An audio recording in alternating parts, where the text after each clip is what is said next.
আসসালামু আলাইকুম ওরহমতুল্লাহি ওবরাকাতু।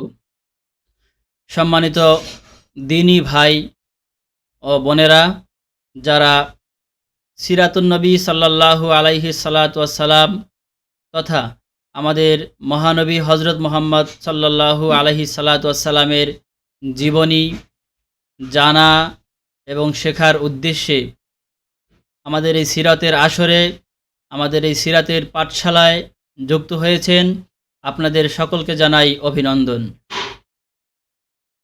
আমরা ধারাবাহিক ৫০টি পর্বের মাধ্যমে রাসূল সাল্লাল্লাহু আলাইহি সাল্লাতু ওয়াসসালামের জীবনের আলোচিত অধ্যায়গুলো আলোচনা করব। এই মিশন নিয়ে আমরা এই কোর্স শুরু করেছি, এই আসর শুরু করেছি। সেই ধারাবাহিকতায় এখন শুরু হতে যাচ্ছে ৭ম পর্ব। যারা পেছনে ৬টি পর্ব দেখেছি তাদেরকে অনেক অনেক অভিনন্দন। যারা এখনও সেই ৬টি পর্ব দেখতে পারেনি, আপনাদের প্রতি অনুরোধ থাকবে অনুগ্রহ করে আমাদের সেই ৬টি পর্ব দেখে আসুন। তাহলে আপনি আমাদের পেছনের আলোচনাগুলো জানতে পারবেন, বুঝতে পারবেন। এর ফলে আমরা যারা নতুন যুক্ত হয়েছি এবং যারা আগে যুক্ত হয়েছিলাম সকলে মিলে একসাথে সামনে এগোতে পারবো এবং একসাথে প্রিয় নবীর সিরাত শিখতে পারবো। তাহলে আজকের এই ৭ম পর্বে আমরা শিখব এবং জানব আমাদের প্রিয় নবী হজরত মুহাম্মদ সাল্লাল্লাহু আলাইহি সাল্লাতু ওয়াসসালামের দাদার পরিচয় এবং সেই সাথে জানব দাদা এবং নাতি, অর্থাৎ আমাদের প্রিয় নবী এবং তার প্রিয় দাদা আব্দুল মুত্তালিবের সাথে ঘটে যাওয়া কিছু স্মৃতিময় কথা। প্রথমে আসি প্রিয় নবী দাদার পরিচয়। আমরা জানি এবং বিগত ২-১টি পর্বে আমরা এই নামটি শুনেছি যে আমাদের প্রিয় নবীর দাদার নাম ছিল আব্দুল মুত্তালিব। এটি আসলে তার উপনাম বা তার কুনিয়াত বিশেষ। তার আসল নাম ছিল সায়বা। প্রিয় নবীর দাদার আসল নাম ছিল সায়বা, কিন্তু এই সায়বা নামে তিনি পরিচিত ছিলেন না। তিনি পরিচিত ছিলেন বা প্রসিদ্ধি লাভ করেছিলেন আব্দুল মুত্তালিব নামে। এ কারণে আমরা সবাই তাকে আব্দুল মুত্তালিব নামে ডাকি। এমনকি সিরাতের অধিকাংশ কিতাবে আব্দুল মুত্তালিব নামেই তাকে উল্লেখ করা হয়েছে। আমরা জানব এই আব্দুল মুত্তালিব, যিনি আমাদের প্রিয় নবীর সম্মানিত দাদা ছিলেন, তার সাথে আমাদের প্রিয় নবীর সম্পর্ক কেমন ছিল এবং তার সাথে স্মৃতিময় কিছু ঘটনা তা কী ছিল। প্রথমে জানি আব্দুল মুত্তালিব উনি ছিলেন বনু হাশেম গোত্রের সর্দার। আর বনু হাশেম ছিল পুরো কুরাইশ কবিলার সর্দার এবং কুরাইশ বংশ ছিল বা কুরাইশ গোত্র ছিল সমগ্র আরবের সবচেয়ে বড় এবং শক্তিশালী এবং সম্ভ্রান্ত একটি গোত্র। সেই দৃষ্টিকোণ থেকে বোঝা যায় যে সমগ্র আরবের মাঝে, সমগ্র মক্কা নগরীতে আব্দুল মুত্তালিব ছিলেন সবচেয়ে সম্মানিত ব্যক্তি। এটি শুধু মুখের কথাই নয়, বাস্তবেও এর প্রমাণ আছে। সিরাতের কিতাবে এবং ইতিহাসের কিতাবে এর প্রমাণ আছে।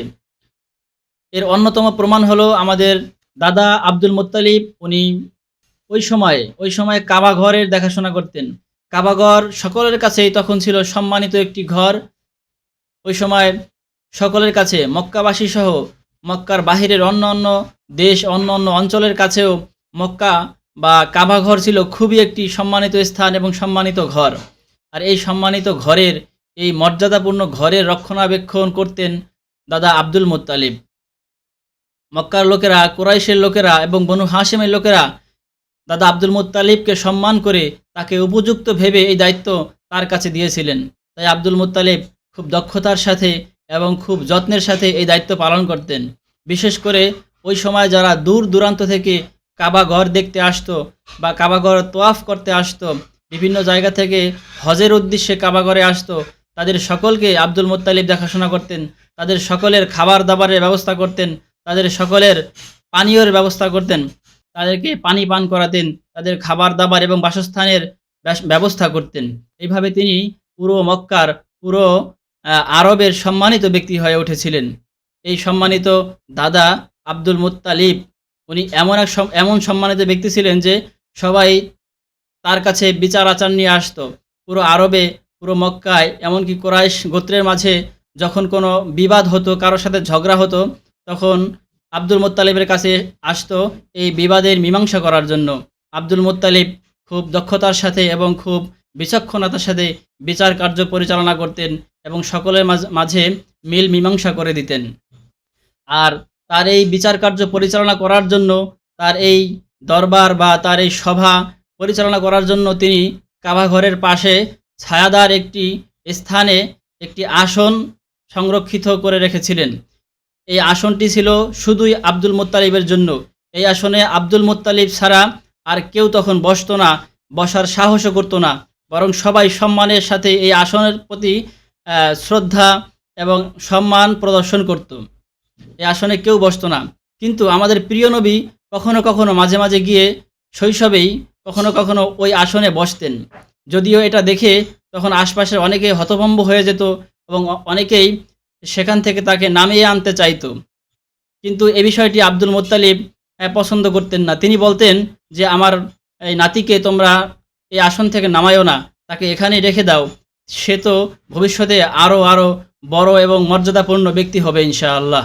এই ব্যাপারে সিরাতে ইবনে হিশামে স্পষ্টভাবে বলা হয়েছে এরকম যে, কানা আব্দুল মুত্তালিব ইয়াজলিসু আলা ফিরাশিল কাবা ওয়ালা ইয়াজলিসু আলাইহি আহাদুম মিন বানিহি ইজলালান লাহু ওয়া কানা রাসূলুল্লাহ ওয়া হুয়া গুলামুন ইয়াতি হাত্তা ইয়াজলিসা আলাইহি ফায়াখুযুহু আমামুহু লিউআখিরুহু আনহু ফায়াকুলু আব্দুল মুত্তালিব দাউ ইবনি ফাওয়াল্লাহি ইন্না লাহু শানান সুম্মা ইউজলিসুহু মাআহু আলাল ফিরাশ ওয়া ইয়ামসাহু যহরাহু ওয়া ইয়াসুররুহু মা ইয়ারা।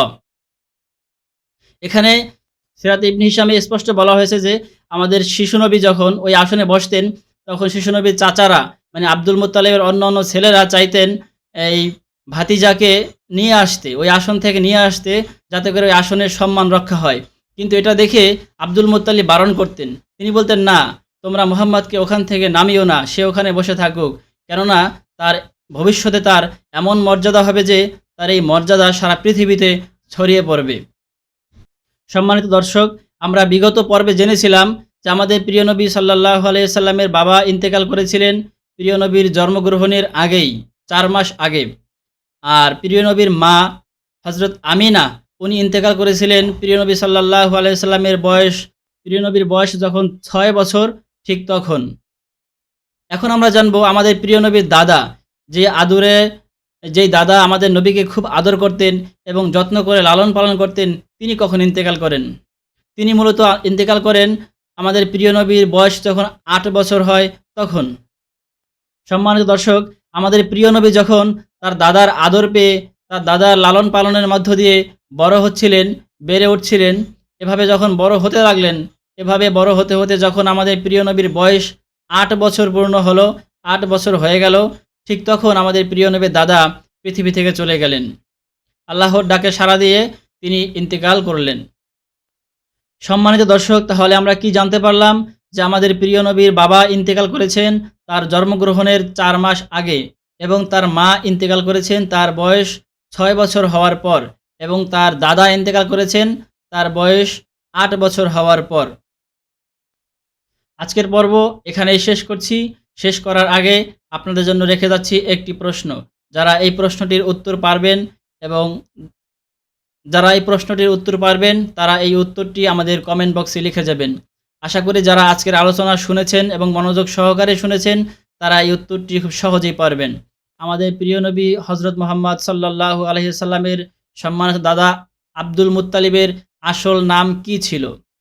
আমি আবারও বলছি, আজকের প্রশ্ন, আমাদের প্রিয় নবী হযরত মুহাম্মদ সাল্লাল্লাহু আলাইহি সাল্লাতু ওয়াস সালামের সম্মানিত দাদা আব্দুল মুত্তালিবের আসল নাম কি ছিল? Al Huda Academy, Islamic Learning and Researching Institute, Sabujbag, Basabo, Dhaka 1214।